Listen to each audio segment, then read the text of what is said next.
Sabah Sarawak. Tapi saya nampak gelisah yang tak mampu diselindungi langsung datang daripada Parti Islam se-Malaysia. PAS. Entah kenapa.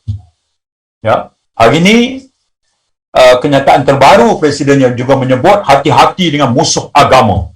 Sampai ke tahap itu. Yang kita beza ni, beza politik.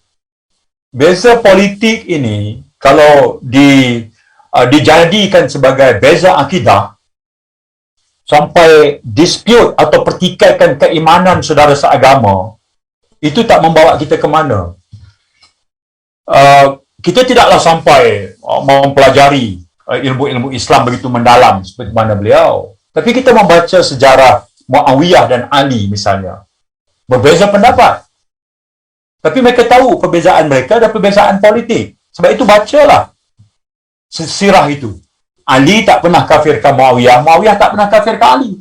Tak pernah. Sebab mereka tahu itu perbezaan politik.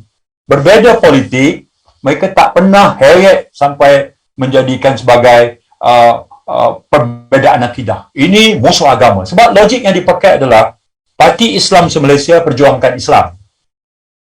Maka menyokong Parti Islam hukumnya wajib. Menentang Parti Islam artinya menentang Islam. Dia letak situ. Ya. Sedangkan PAS itu parti politik berdaftar dengan Akta Pertubuhan. Pemimpinnya seorang Islam yang terdedah kepada penghayatan terhadap Islam. Ada hari dia buat baik, ada hari dia buat tak baik. Dan ini soal penghayatan. Orang Islam dalam keadilan pun ada hari baik, ada hari tak baik. Yang ini Allah Ta'ala sebut, wa akharu na'tarafu bizunubihim khalatu amalan salihah wa akhara sayyi'an asallahu an yatuba alaihim innallaha ghafurur rahim. Di kalangan sebahagian anak Adam itu, ada yang kerjanya mencampur aduk amal baik dengan amal buruk. Itu Allah Ta'ala dah tegaskan. Sebab itu ayat itu diakhiri dengan innallaha ghafurur rahim. Mereka bertaubat, mereka sedar, mereka taubat. Allah itu al-ghafur ar-rahim. Sebab itu, perbezaan kita adalah penghayatan terhadap agama. Penghayatan terhadap agama. Hari ini baik, esok tak berapa baik. Penghayatan. Dan ini tak kenal parti. Dia tak kira parti. Sebab itu bila beza politik dijadikan sebagai yang ini musuh agama. Hati-hati musuh agama.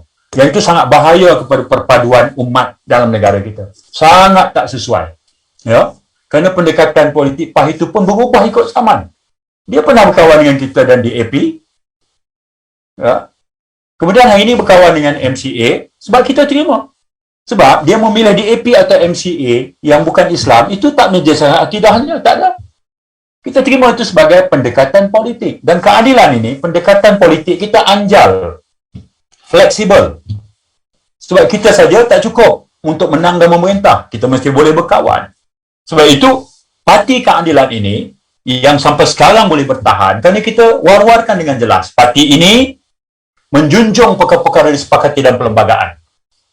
Islam sebagai agama rasmi persekutuan. Kebebasan beragama tetap terjamin. Menghormati institusi Raja-Raja Melayu. Kemudian yang ketiga adalah perkara 153, kedudukan istimewa orang Melayu dan hak Bumiputera Sabah Sarawak.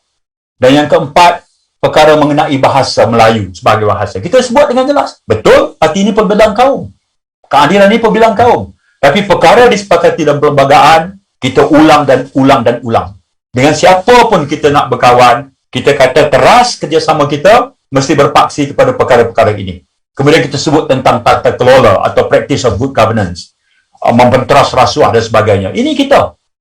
Sebab itu, biarlah kita berlawan di pentas politik, kita tawarkan dasar lawan dasar.